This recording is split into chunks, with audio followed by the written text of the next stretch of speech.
Bonsoir à tous. À la une de ce journal, le cri de détresse du monde rural, confronté à la pauvreté, l'insécurité et des services sociaux quasi inexistants.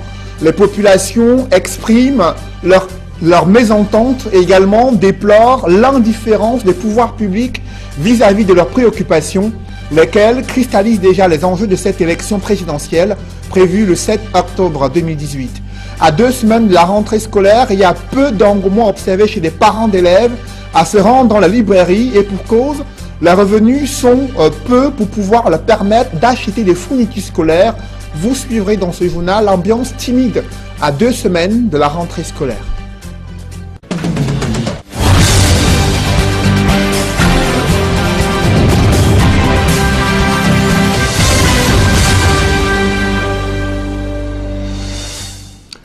Merci de suivre cette édition complète de l'information sur Equinox Télévision. Le chapitre du contentieux préélectoral vient de s'achever et aucune suite favorable n'a été accordée à ces candidats recalés ayant déposé une requête au Conseil constitutionnel dans l'espoir de voir leur dossier de candidature être retenu pour cette élection présidentielle. Des précisions avec Emmanuel Diop et Guy Zogo. Ils sont venus confiants en espérant prendre part à l'élection présidentielle du 7 octobre prochain et ils sont repartis définitivement écartés de ce scrutin. Dans le cadre du contentieux préélectoral de la présidentielle de cette année au Cameroun, le Conseil constitutionnel a eu la main lourde. Aucun des 9 candidats recourants n'a été repêché. Il se trouve tout simplement que nous n'avons pas réussi à convaincre le Conseil constitutionnel des irrégularités, de nombreuses irrégularités qui ont entaché l'examen de notre dossier au niveau de l'Elections Cameroun. Je ne suis pas gêné, je reste serviteur de Dieu et c'est aussi ça, l'appel prophétique pour le changement des mentalités, pour l'amélioration des conditions de vie de notre pays ou de notre génération. S'il y avait un espoir, il aurait pu se trouver dans le camp d'Olivier Billet, mais celui-ci a été douché, bien que le candidat mette en avant sa déconvenue lors du paiement de son cautionnement. Les personnels de la trésorerie principale de Yaoundé étaient absents au moment où mon équipe se rend là-bas pour verser l'argent du cautionnement. Qu'il n'y avait plus personne. Dès lors, il s'interroge sur la démarche du Conseil constitutionnel. Lorsque le Conseil constitutionnel, dans une situation comme celle-ci, n'est pas capable de se servir de la part de responsabilité qui est la sienne, de la sagacité qu'on en attend, on peut se demander pourquoi est-ce que cette haute juridiction a été créée. Par ailleurs, l'occasion a été aussi saisie par les candidats recalés pour soulever des questions d'importance à leurs yeux pour un meilleur modus operandi électoral au Cameroun, notamment l'inversion du calendrier électoral et le faible taux de cautionnement à la présidentielle. Ça fait 2 fois que le chef de l'État inverse le calendrier électoral. Ce que nous demandons aujourd'hui, c'est que le président inscrive dans la Constitution que, puisque l'élection présidentielle est l'élection mère dans notre pays, que celle-ci soit la première élection et que les autres puissent suivre. C'est comme ça que ça se passe partout. Je trouve que 30 millions, c'est comme de la loterie. Il faut mettre ça à 100 millions. On ne devient pas président au hasard. Après le verdict du Conseil constitutionnel, les candidats définitivement retenus pour la présidentielle 2018, 9 au total, peuvent donc commencer à fourbir leurs arguments pour la campagne électorale dès le 24 septembre prochain. Le SDF dénonce des manœuvres d'intimidation de ses militants à Nanga et Boko dans le département de la Haute-Sanaga. À quelques semaines de l'ouverture de la campagne électorale, des partisans du candidat Joshua aussi ont du mal à se déployer dans cette localité où les populations dressent des attentes vis-à-vis des candidats à ce scrutin présidentiel. Charles Melingui et Ike Cyril. À quelques semaines de l'ouverture officielle de la campagne électorale, Les populations de Nanga et Boko, dans le département de la Haute-Sanaga, égrènent un chapelet de doléances. Nous mourons dans l'obscurité, dans les ténèbres tous les jours. Ils n'ont jamais rien pu faire pour nous sortir de là. Qu'ils essaient de remédier à cette situation. C'est ce que nous attendons. Nous avons nos petits-enfants, nous chômons, nous ne pourrons pas les inscrire à l'école parce qu'on n'a pas l'emploi. L'école est devenue une affaire d'argent. Et demain, après-demain, il y aura seulement les enfants des ministres et des présidents qui vont fréquenter. Et que ferons-nous, nous autres, les pauvres qui n'ont rien, nos parents n'ont rien? Qu'allons-nous faire? Les candidats à l'élection présidentielle du 7 octobre prochain sauront donc à quoi s'en tenir au moment de battre campagne dans la Haute-Sanaga. L'essentiel n'est pas de renier les villageois et de leur donner à manger, à boire, pour expliquer aux villageois de quoi il est question. Il faut expliquer aux villageois votre plan de campagne. Mais la tâche ne sera pas facile pour les candidats en lice. Le SDF, par exemple, dénonce l'intimidation dont ses militants sont victimes sur le terrain. Nous sommes dans le fief du RDPC. Mes militants sont confrontés à beaucoup de situations. On ne les accepte pas. Mon trésorier départemental a démissionné parce qu'on lui a mis les bâtons dans les roues. Je ne donne pas son nom, mais tout le monde le connaît. On l'a même mis en prison pour ça. Dans les écoles, quand tu es dans le SDF, on ne veut pas inscrire ton enfant à l'école. Quand tu cherches du travail, on dit que tu es opposant. Le SDF qui dénonce ces manœuvres d'intimidation rappelle qu'il devrait s'agir d'un combat d'idées et non de personnes, avec comme objectif à atteindre le développement de la ville de Nanga et Boko et du département de la Haute-Sanaga. Dans le monde rural, là où l'insécurité, le difficile accès aux services de base et la montée des fléaux sociaux plombent le quotidien des populations. Et pourtant, elles déplorent cette indifférence des pouvoirs publics vis-à-vis de leurs préoccupations qui sont bien connues depuis de nombreuses années. C'est un grand reportage signé Charles Memingui et Marcelin Gansop. À cheval entre Mbandjok et Nanga et Boko, dans le département de la Haute-Sanaga, l'arrondissement de Cotin a mal à son développement. Petite balade au quartier d'Oua, considéré ici comme le centre administratif. Les populations manquent de tout. L'énergie qui nous dérange, on peut faire 1 mois, 2 mois sans énergie en côté. Une femme, elle peut bien faire sa coiffure, elle fait 1 mois. Avec sa greffe, elle ne revient plus. Ça fait que nous sommes vraiment déçus, nous sommes dépassés parce que ça ne donne plus comme avant. Et on a tous ces problèmes-là, il faut payer les impôts, il faut le loyer, il faut. Donc on ne s'en sort pas vraiment. Le quartier a été à moitié installé. Nous sommes dans l'obscurité de temps en temps avec des multiples coupures d'électricité qui vont parfois à 2 semaines sans lumière. Les routes sont crevassées avec des trous et c'est ainsi que les gens meurent quand ils tombent dans les trous avec les motos ou à pied. Nous avons enregistré 2 cas de mort. Nous avons aussi la pénurie d'eau. S'agissant particulièrement de la question de l'eau potable, le précieux liquide ne coule pas de source. Le quartier n'a pas de forage officiel. Il n'y a que des particuliers qui se débrouillent, comme le prêtre de la mission catholique qui a son forage et un voisin ici à côté. Ce sont eux qui nous alimentent à raison de 100 francs, un bidon de 20 litres. Si vous n'avez pas 100 francs, vous ne pouvez pas boire de l'eau potable. Seules quelques rivières et puits permettent aux populations d'étancher leur soif et d'accomplir les autres tâches quotidiennes de cuisine, vaisselle et lessive. La seule source du coin que voici, qui aurait pu soulager les populations, n'est pas entretenue. Si les autorités pourraient même encore considérer ça, mais quand même c'est que les escaliers, alors ça, le genre qu'on améliore légèrement, puisque c'est une source quand même qui a une eau, on peut dire potable, parce que l'eau sort directement de la Gine. L'État, le gouvernement pouvait s'arranger seulement, c'est que le milieu soit un peu entretenu, quoi. Il y a des gens qui ne sont pas nantis, qui se débrouillent avec les puits. Et les puits qui sont vraiment infectés à cause de la divagation des bêtes. Il y a trop de maladies hydriques ici en Cotin. Partout où vous pouvez passer, vous trouverez les hôpitaux pleins de monde qui souffrent de typhoïde, de mal de ventre et ainsi de suite. La montée des fléaux sociaux est également préoccupante en Cotin. et notamment le vol et le grand banditisme. J'achète les petites mèches. Le matin, j'arrive, je trouve que les gros bras sont venus prendre. Ça fatigue, vraiment, ça fatigue. Ça n'encourage pas. Ça n'encourage pas. Tu viens le matin, tu trouves qu'ils ont déjà fini de porter. Voilà, le gros flou qui est même là. Généralement, ils ont pris. Ils ont tout pris, ils sont partis avec. Dépassé par les événements, le maire de Coton s'érige en pédagogue et tente de rappeler les jeunes à l'ordre. Je leur dis que la drogue est une très mauvaise chose. Avec la drogue, ils vont commettre les crimes qu'ils ne sauront même pas.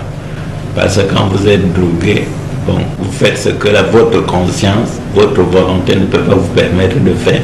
Les jeunes doivent rester propres dans leur esprit, donc les jeunes doivent être intègres. Un message dont on espère qu'il n'est pas tombé dans les oreilles de sourds.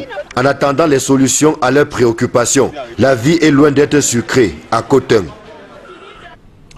Dans le reste de l'actualité, les populations vivent au rythme des inondations dans les banlieues de la ville de Douala. Face à la montée spectaculaire des eaux en cette saison des pluies, automobilistes, mototaxis usagers peinent à se mouvoir. Le calvaire de ces populations résidant notamment à Mabanda dans le 4e arrondissement de Douala. C'est dans ce reportage que signe Gladys Sidi. Quartier Mabanda, dans le 4e arrondissement de Douala, sous une pluie battante. Sur cette route qui mène au lycée, tout le monde se livre au même exercice, traverser des mares d'eau aux allures de petits lacs. À pied ou à moto, le chemin est parsemé d'obstacles. Il faut donc bien négocier la traversée pour éviter de se retrouver dans l'eau.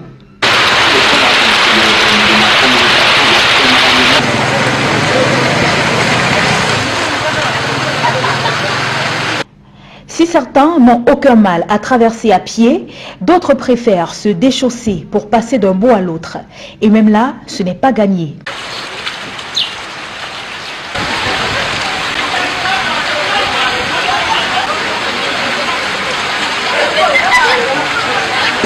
Les jeunes vacanciers n'hésitent pas à prêter main forte aux commerçants du coin en échange de quelques pièces d'argent.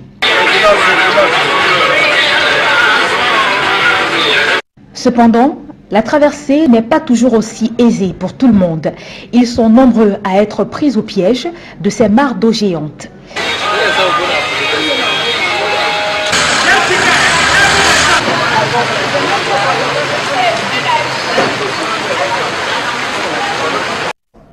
Cette saison de pluie et la montée des eaux ont également provoqué des inondations sur le campus d'une école publique située dans un village à l'ouest du pays.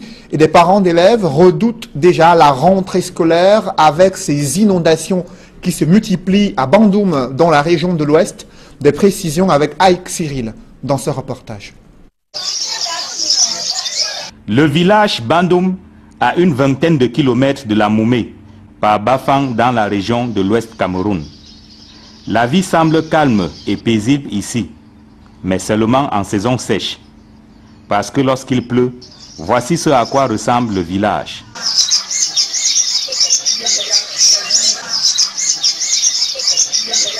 À quelques semaines de la rentrée scolaire, la situation de l'école publique de Bandoum est inquiétante.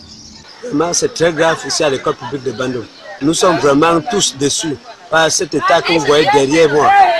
Vraiment désolé.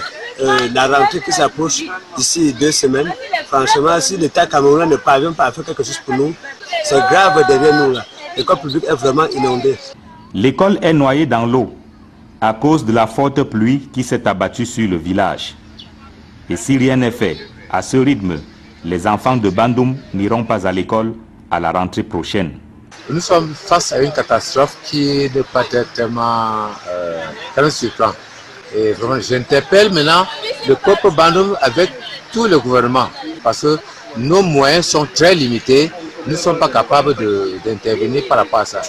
Nous interpellons tous les élites et le gouvernement pour vraiment chercher à contourner ce danger qui est en train de mettre l'école en épave. Et si ça peut continuer comme ça, c'est qu'il n'y aura pas de rentrée scolaire à Bandoum. Ce sont pourtant de braves enfants qui fréquentent ici. 100% au dernier concours d'entrée en 6e et au CEP. Bandoum regorge des talents qui menacent de disparaître si rien n'est fait pour sauver cette école. À 2 semaines de la rentrée scolaire, il y a peu d'engouement observé chez des parents d'élèves à se rendre dans la librairie. Et pour cause, les revenus sont insuffisants pour l'achat des fournitures scolaires. Du coup, la libraire s'inquiète de l'impact de cette timidité sur leur chiffre d'affaires. Reportage, Joël Essengue et Marcelin Gansop. Dans la plupart des librairies de la capitale, l'on attend désespérément les parents. L'heure n'est pas encore aux bousculades dans les rayons. On est sur ma 3 semaines de la rentrée scolaire, mais c'est pas évident de ressentir ça en fait. Parce qu'apparemment les parents sont encore en train de réfléchir, d'autres sont en train de réfléchir, d'autres sont en train de trouver les voies et moyens pour pouvoir préparer cette rentrée-là. Et nous aussi, on a essayé quand même de faire des petits arrivages pour essayer de préparer cette rentrée, mais on attend encore les parents. On ne va pas aller en tenir rigueur là-bas parce que chacun connaît comment il gère son budget. Quand bien même quelques parents se présentent dans les rayons, ils se heurtent malheureusement à l'indisponibilité du livre scolaire. Les récents bouleversements intervenus dans le secteur, ils sont pour beaucoup. Il n'y a pas encore l'affluence des parents. Parce que tous les livres ne sont pas encore disponibles vu au fait qu'on a changé beaucoup de manuels scolaires. Et ils viennent avec la liste, avec les prix mentionnés déjà sur leur liste. Donc nous n'avons pas besoin de trop discuter avec les parents parce que les parents ont déjà les prix sur les listes. Mais ils ne sont pas encore, il n'y a pas encore l'affluence. Autant les libraires rongent leurs freins dans l'attente de la clientèle, autant les parents éprouvent d'énormes difficultés à préparer la rentrée de leur progéniture. À 3 semaines du coup d'envoi, c'est à peine si certains ont pu acheter un stylo. Je suis encore à zéro préparatif, parce que je n'ai pas encore eu la possibilité de m'offrir ce dont mon enfant a besoin. Faut-il toujours attendre à la fin du mois pour voir ce qu'on peut percevoir à la fin du mois et afin de pouvoir dire qu'on peut envoyer son enfant à l'école. On vit au jour le jour, on attend seulement ce qu'on va nous donner. Je n'ai pas encore commencé. Je ne suis pas prête. Il n'y a pas de marché, il n'y a pas d'argent, il n'y a rien. Moi, je suis une wedding planner. Alors, la période des mariages est passée actuellement. Là, tous les parents sont concentrés à la préparation des rentrées. Moi, j'attends peut-être d'ici la fin du mois d'août. D'autres recours aux tontines et autres crédits scolaires pour essayer de joindre les deux bouts. Cela nécessite beaucoup de moyens. Sur le champ, les cahiers, les livres, rien n'est encore fait. Et je vais comme ça de ce pas solliciter dans ma banque un crédit scolaire. Sinon, pendant toute l'année, on a essayé de faire de petites cotisations qui vont régler par exemple une partie de la scolarité. Je crois que c'est un soulagement. Ce qui laisse penser que la rentrée scolaire du 3 septembre se fera à plusieurs vitesses, chaque parent allant à son rythme. La société métropolitaine d'investissement de Douala peut-elle dissiper les réticences venant des milieux des affaires? Après avoir obtenu seulement 54% des fonds sollicités lors d'un appel public à l'épargne, l'Assemblée générale constitutive s'est réunie ce vendredi à Douala pour tracer la feuille de route consacrée au développement économique de la ville de Douala. Des précisions avec Innocent Abega et Donald Brice Kamgan. La communauté urbaine de Douala ne crache pas sur les 5,4 milliards de francs CFA obtenus à l'issue de cet appel public à l'épargne en vue de la création de la Société métropolitaine d'investissement de Douala. Le montant collecté auprès des entreprises, des particuliers et des citoyens ordinaires correspond à 54% du capital projeté de 10 milliards de francs CFA lorsque l'appel est lancé le 5 avril pour fermeture le 22 mai, puis prolongé au 5 juillet dernier. Commençons donc par ce format très représentatif parce qu'il y a des souscripteurs de toutes les régions de Cameroun, les souscripteurs de la diaspora et progressivement donc tous les autres compatriotes vont entrer dans la danse pour qu'ensemble nous développions notre capital économique. Les souscriptions ont été organisées à la fois dans le littoral et dans les 9 autres régions ainsi que dans certains pays de la diaspora. Avec une valeur de l'action fixée à 10 000 francs CFA, l'appel a été encadré par la Commission des marchés financiers. Un gage de sécurité se réjouissent les intervenants. Pour faire appel à l'épargne publique, il faut passer par la Commission des marchés financiers. C'est ce que nous avons fait. Nous avons respecté toutes les tous les critères qui permettent de se présenter devant la commission des marchés et obtenir son feu vert pour mettre en place la SMIT et collecter les souscriptions telles que vous avez entendu. Si on ne se peut faire confiance, jamais dans la vie, on ne peut pas se développer. Cette confiance vient de la personne qui incarne d'abord l'image du SMIT et voir des personnalités qui sont adhérées, vous avez vu dans la salle. Donc c'est une affaire de tout le monde. Donc il faut que les Camerounais se fassent confiance. La confiance, elle a quelque peu manqué pour mobiliser tout le potentiel réel de souscription, analyse des experts financiers qui suggèrent par ailleurs une meilleure communication auprès des concitoyens de la diaspora à l'avenir. L'Assemblée générale constitutive de la SMIT tenue place à l'exécution des projets dès octobre prochain. Annoncer la réhabilitation du carrefour de Koti, la création d'une forêt urbaine à Besséké ou encore la création d'une gare routière multimodale à Bonabéry, entre autres. Mesdames, Messieurs, c'est la fin de ce journal. Merci de l'avoir suivi. Juste après cette édition de 20 h, retrouvez Serge Alain Autou et ses invités pour faire le débrief du journal sur le plateau d'Equinox Soir. Serge Alain. Oui, Cédric, nous fallait aucune chance pour les recalés du Conseil électoral. Ils sont tombés une seconde fois pour ceux ayant introduit des recours devant le Conseil constitutionnel. Vous l'avez suivi, aucune requête qui a été déposée devant le Conseil constitutionnel n'a pu avoir une suite favorable. Il reste 9 candidats retenus par le Conseil électoral qui sont en lice pour cette élection présidentielle, malgré les différents arguments présentés devant la plus haute juridiction du Cameroun. Ces différentes requêtes n'ont pas pu prospérer au cours de cette journée où s'est tenu ce contentieux préélectoral. Désormais, tous les regards sont tournés vers la publication des listes, des bureaux de vote, le retrait des cartes d'électeurs, mais aussi cette campagne électorale tant attendue. Pour rester avec les formations politiques, on a constaté que le Social Democratic Front a du mal à se déployer dans la Haute-Sanaga.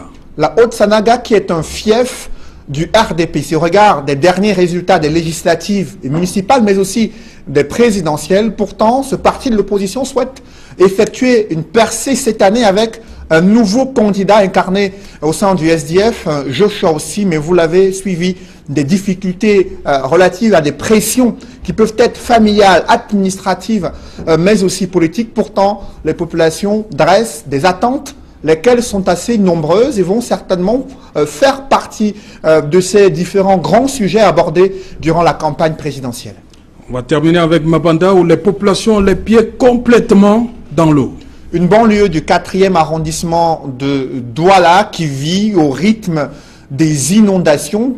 Le problème posé, celui de l'urbanisation de la capitale économique du Cameroun, le désarroi des populations à Mabanda qui dorment, vous l'avez dit, les pieds dans l'eau, qui se réveillent également avec ces images assez désolantes de Mabanda dans le 4e arrondissement de Douala. Serge Alain. Voilà, bonsoir à vous Cédric, excellent week-end. Hein? Excellent week-end également à vous Serge Alain. On se retrouve lundi 20 h. Madame, Monsieur, vous l'avez compris, c'est donc l'essentiel du débrief. Je vous retrouve dans un instant.